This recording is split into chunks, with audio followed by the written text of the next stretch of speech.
আকাশবাণী কলকাতা। স্থানীয় সংবাদ পড়ছে ধৃতি সেন শর্মা।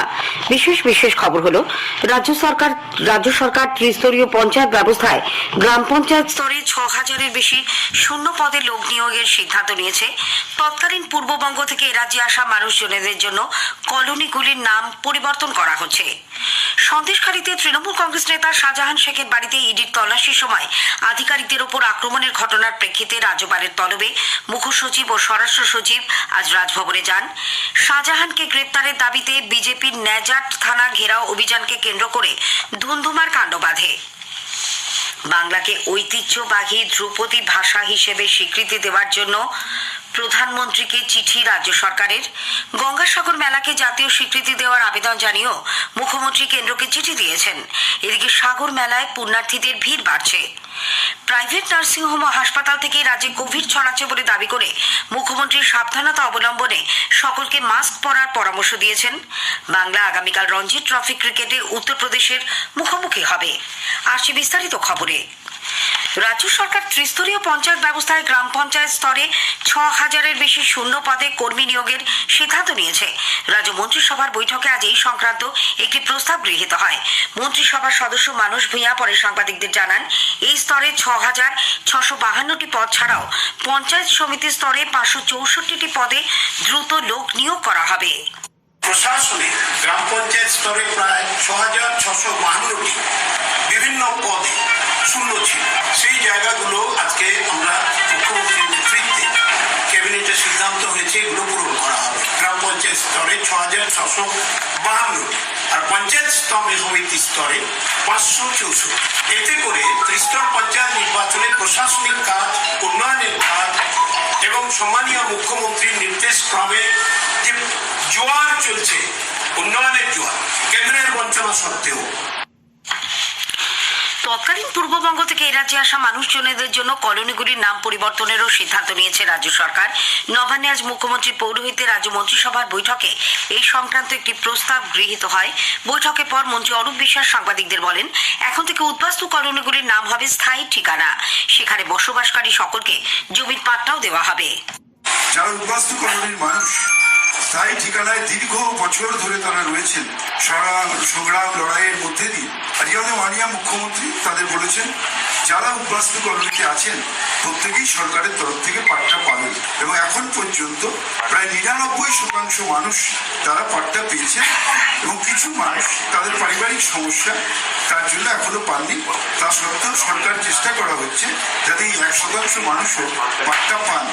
এখন থেকে আর উদ্বাস্তু কলোনি বলা যাবে না, আজকে থেকে উদ্বাস্তু কলোনির নাম হলো স্থায়ী ঠিকানা।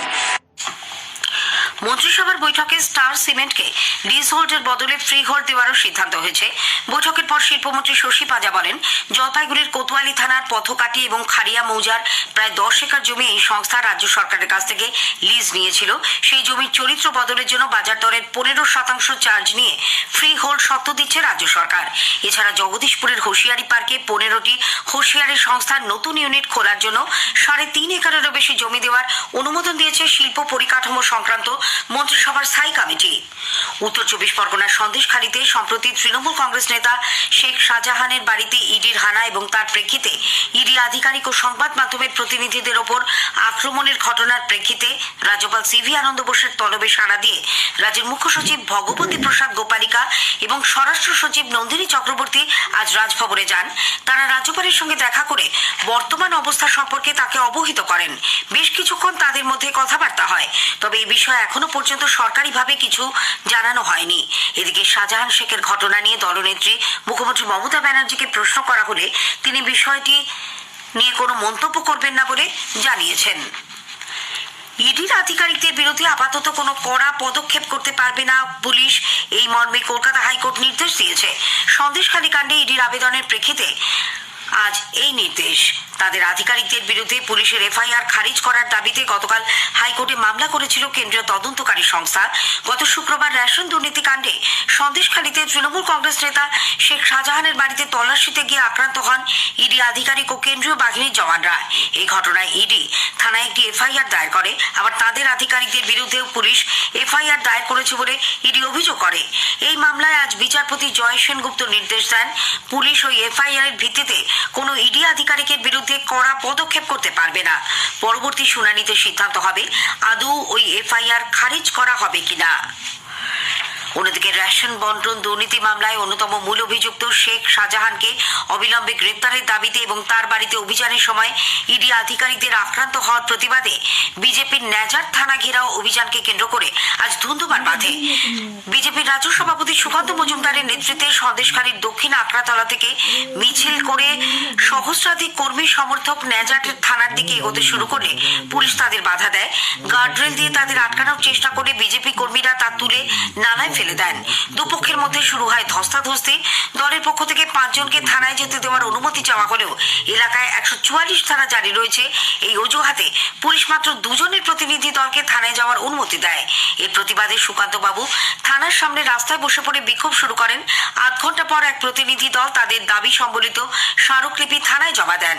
সুকান্ত বাবু অভিযোগ করেন, পুলিশের 144 ধারা বেআইনি, কেস নাম্বার নেই, পুলিশ 144 ধারা মাইকিং করেনি, স্কুল কলেজ বাজার খোলা, সম্পূর্ণভাবে সুকান্ত মজুমদার আর বিজেপিকে আটকানোর জন্য এই 144 ধারা জারি করা হয়েছে।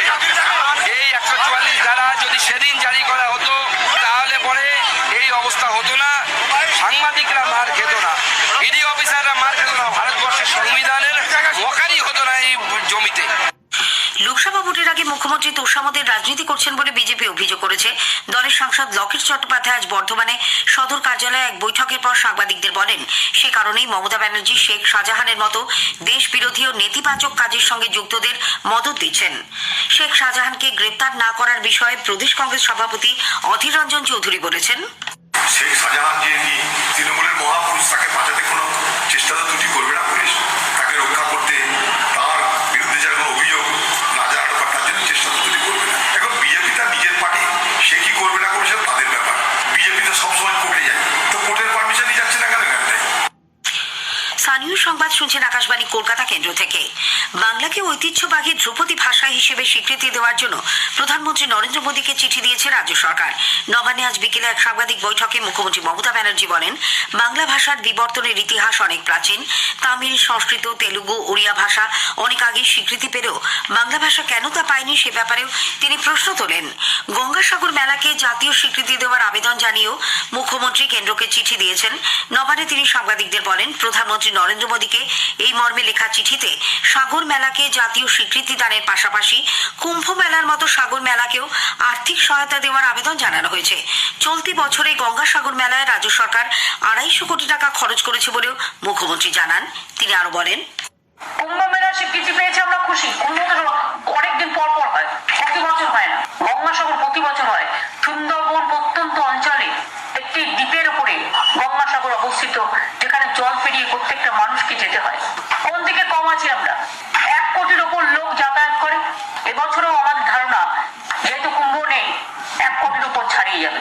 সুতরাং তারা যদি সাহায্য পেতে পারে এই উপরই, তাহলে বাংলা কেন সাহায্য পাবেন না? বাংলা কেন ন্যাশনাল মেলায় বাংলা স্বীকৃতি পাবে না? এটা আমাদের দ্বিতীয়তম। এই চিঠিটাও আমি আজকে দিয়েছি বলে আপনাদের কাছে দেওয়ার পরে বললাম। এদিকে গঙ্গাসাগর মেলা ইতিমধ্যেই জমজমাট, পুণ্যার্থীদের ভিড় বাড়তে শুরু করেছে। আমাদের সংবাদদাতা জানাচ্ছেন, পুণ্যার্থীদের স্রোত সাগরমুখী। সমুদ্র ও কপিলমুনি মন্দিরে যাওয়া সবকটি রাস্তায় ড্রপ গেট আঁকলে সজাগ পুলিশ কর্মীরা। মন্দিরে পুজো দেওয়ার লম্বা লাইন সকাল থেকে।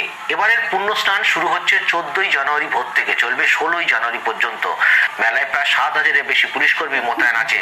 নেতৃত্বে আছেন সুন্দরবনের পুলিশ সুপার কোটেশ্বর রাও নলাভাট। কড়া নিরাপত্তার চাদরে মুড়ে ফেলা হয়েছে গোটা সাগর মেলা চত্বর। কপিলমুনির মন্দির সহ মেলার বেশ কয়েকটি পয়েন্টে বসানো হয়েছে মেটাল ডিটেক্টর।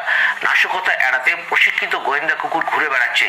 অমাবস্যা, যার জেরে সমুদ্রের জলস্তর বৃদ্ধি পায় কয়েক গুণ। জলোচ্ছ্বাসের জেরে কপিলমুনি মন্দির বরাবর 2 নম্বর স্নানঘাট বেশ কিছুটা ক্ষতি হয়েছে। সাগর মেলা থেকে গৌতম মণ্ডল, আকাশবাণী সংবাদ। প্রাইভেট নার্সিংহোম ও হাসপাতাল থেকে রাজ্যে কোভিড ছড়াচ্ছে বলে মুখ্যমন্ত্রী মমতা ব্যানার্জি দাবি করেছেন। নবান্নে আজ তিনি সাংবাদিকদের বলেন, আমেরিকা, স্পেনের মতো বিশ্বের বিভিন্ন দেশে কোভিড যেভাবে বাড়ছে, এখানে সেইভাবে না হলেও অতিরিক্ত রোগীর চাপ থাকায় কিছু প্রাইভেট নার্সিংহোমের আইসিসি ইউনিট থেকে রোগ ছড়াচ্ছে। সেগুলি স্যানিটাইজ করে আরো পরিষ্কার পরিচ্ছন্ন রাখার নির্দেশ দেন তিনি। বাধ্যতামূলকভাবে না হলেও নিজেদের সাবধানতা অবলম্বনে সাধারণ মানুষকে আবারও মাস্ক পরার আবেদন জানান মুখ্যমন্ত্রী। বাংলা আগামীকাল রঞ্জি ট্রফি ক্রিকেটের ম্যাচে উত্তরপ্রদেশের মুখোমুখি হবে।